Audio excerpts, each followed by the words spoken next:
Hello guys, this is Akash and you are watching self reflection classes. चलिए आज हम start करेंगे effects of oxidation in daily life. Oxidation क्या है, इससे पहले वीडियो में हम ऑलरेडी पढ़ चुके हैं। तो डेली लाइफ में ऑक्सीडेशन के क्या इफ़ेक्ट हैं उन्हें देखते हैं। आप किस सिलेबस में दो इफ़ेक्ट दिए गए हैं, चलिए देखते हैं वो क्या है। फर्स्ट आपका दिया गया है कोरोजन। कोरोजन क्या होता है, देखिए ये पॉइंट दिए गए हैं। इन पॉइंट को समझने से पहले हम समझ लेते हैं कि कोरोजन क्या है आपका।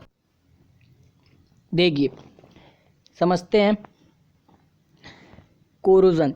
जब भी कोई मेटल, आप याद रखिए मेटल जब भी आपके एयर के कांटेक्ट में आता है, एयर यानी ऑक्सीजन के कांटेक्ट में आता है, मतलब वाटर के कांटेक्ट में आता है, एयर के कांटेक्ट में आता है, मॉइस्चर के कांटेक्ट में आता है, नमी, मॉइस्चर मतलब नमी, या एसिड के कांटेक्ट में आता है, तो आपका जो मेटल है उस मेटल पे एक लेयर चढ़ जाती है।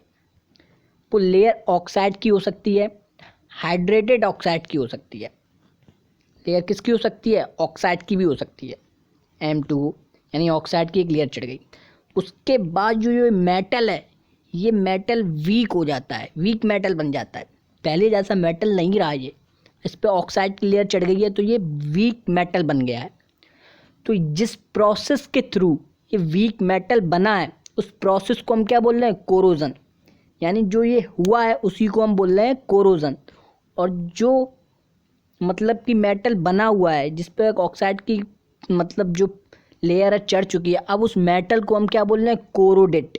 उस मेटल को हम मेटल नहीं बोलेंगे, अब क्या बोलेंगे, कोरोडेट। ठीक है, अब पॉइंट जो लिखे हैं उनको हम डिस्कस करते हैं। चलिए देखिए क्या लिखे हैं पॉइंट। देखिए फर्स्ट पॉइंट क्या लिखा है, when a metal is expose to moisture, air, acid etc for some time a layer of hydrated oxide is formed which weakens the metal and hence metal is said to be corroded. देखिए तो जो मैंने बताया आपको वही first point में आपके लिखा हुआ है। सेकंड पॉइंट क्या है, देखिए सेकंड पॉइंट जो है वो क्या है, वो एग्जाम्पल दिए गए हैं आपके कोरोजन की। क्या दिए गए हैं, एग्जाम्पल। जैसे फर्स्ट एग्जाम्पल की बात करें, रस्टिंग ऑफ आयरन। तो रस्टिंग ऑफ आयरन मैंने आपको बताया था, आयरन को अगर वाटर से अगर कांटेक्ट में आ गया है, आयरन यानी मेटल वाटर के कांटेक्ट में आ गया है, आने के बाद जो आयरन है उस पर ऑक्साइड की परत यानी ऑक्साइड की लेयर जो चढ़ी है वो Fe3O4 चढ़ी है, ये तो फॉर्मूला होता है। तो इसके बाद ये जो आयरन है ये वीक होने लगेगा, ऑक्साइड की लेयर चढ़ जाती है ब्राउन कलर की, आपने देखी होगी। तो मेटल जो रस्टिंग बोलते हैं, जो रस्टिंग हो गई उस पर काई लग गई है, ठीक।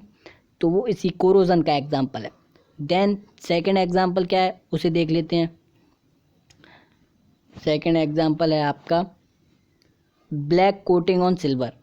ठीक है, सिल्वर जो होता है आपका उस पर जब वो एयर के कांटेक्ट में आता है तो उस पर आपने देखा होगा कि ब्लैक कलर की एक लेयर चढ़ने लगती है, ब्लैक कलर की कोटिंग होती है। चांदी की आप कोई रिंग ले लीजिए सिल्वर की, उस पर आपने देखा होगा इस तरीके से ही।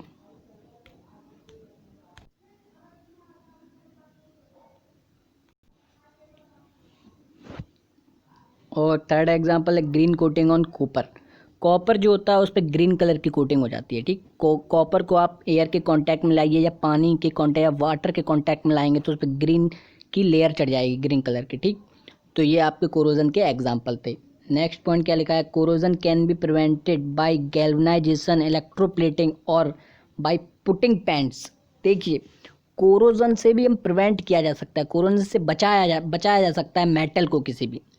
तो मेटल को बचाने के लिए फर्स्ट जो मेथड आपका दिया गया है वो फर्स्ट मेथड है गैल्वनाइजेशन। गैल्वनाइजेशन क्या मेथड है, ध्यान से सुनिए, समझने की कोशिश कीजिए।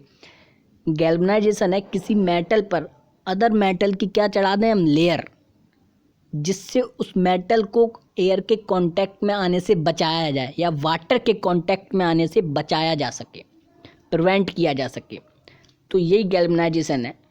ज़्यादातर गैल्वनाइजेशन में हम क्या, एल्यूमिनियम जो मेटल है उसकी हम लेयर चढ़ा देते हैं गैल्वनाइजेशन प्रोसेस के थ्रू।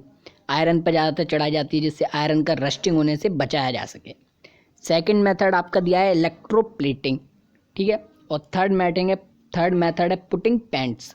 इलेक्ट्रोप्लेटिंग के प्रोसेस के थ्रू भी हम मतलब उसे बचाया जा सकता है मेटल को कोरोजन होने से। कोरोडेड होने से।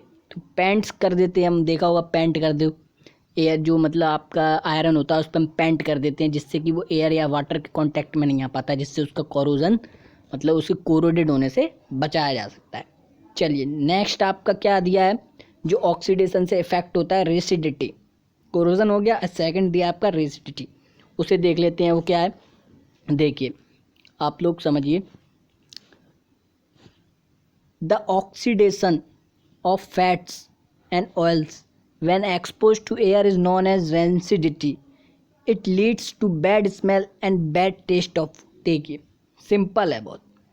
इसमें क्या था, आपका मेटल कांटेक्ट में आ रहा था, इसमें क्या है आपका कोई जैसे कि फैट या ऑयली फूड हुआ, ऑयली फूड है या फैट है, वो आपका अगर एयर के कांटेक्ट में आता है, एयर यानी ऑक्सीजन के कांटेक्ट में आता है, तो उसके बाद जो ये फूड है ऑक्सीजन के कांटेक्ट में आने से ये फूड का टेस्ट बेकार हो जाता है, गंदा हो जाता है, और जो इसमें से स्मेल आने लगती है वो बहुत बेड यानी गंदी से स्मेल आने लगती है।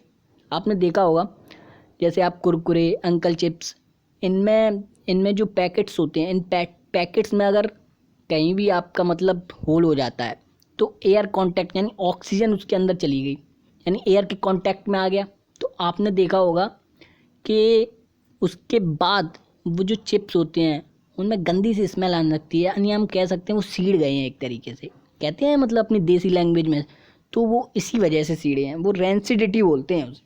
क्या हो गया, रेंसिडिटी हो गई एयर के कांटेक्ट में आने से। ऑयली फूड था ना, जंक फूड था ना, तो फैट जो भी होते हैं उन्हें हम बचाते हैं रेंसिडिटी होने से, जिससे कि वो एयर के कांटेक्ट में ना आ सकें। तो आपने देखा होगा जो अंकल चिप्स होते हैं वो फूले रहते हैं, उसमें पता कौन सी गैस होती है, नाइट्रोजन गैस। नाइट्रोजन जो होती है वो ऑक्सीडेशन तो नहीं करेगी ना, वो ऑक्सीजन के आने से कांटेक्ट में रोकेगी, तो नाइट्रोजन गैस भर देते हैं उसमें, फूल जाते हैं वो चिप्स नाइट्रोजन गैस की वजह से, तो जिससे ऑक्सीडेशन से उन्हें बचाया जा सके, ऑक्सीजन के कांटेक्ट में ना आ पाए वो फूड्स। समझ में आया। चलिए नेक्स्ट क्या दिया है उसे देख लेते हैं। नेक्स्ट आपका है method to prevent rancidity. Rancidity से कैसे प्रिवेंट किया जाता है, सिंपल है। रेंसिडिटी किसकी वजह से हो रही है, ऑक्सीजन की वजह से, ऑक्सीडेशन हो रहा है किसी फूड का, तभी तो रेंसिडिटी हो रही है। तो इस रेंसिडिटी को फर्स्ट पॉइंट देखिए, बाय एडिंग एंटीऑक्सीडेंट। तो कोई फूड है उसमें एंटीऑक्सीडेंट एलिमेंट को आप ऐड कर दीजिए, ऑक्सीडेशन की जगह एंटीऑक्सीडेंट जो ऑक्सीजन के एकदम एंटी हो, जैसे नाइट्रोजन गैस ऑक्सीजन के एंटी है, इसे ऐड कर दीजिए फूड के साथ, तो फूड को बचाया जा सकता है।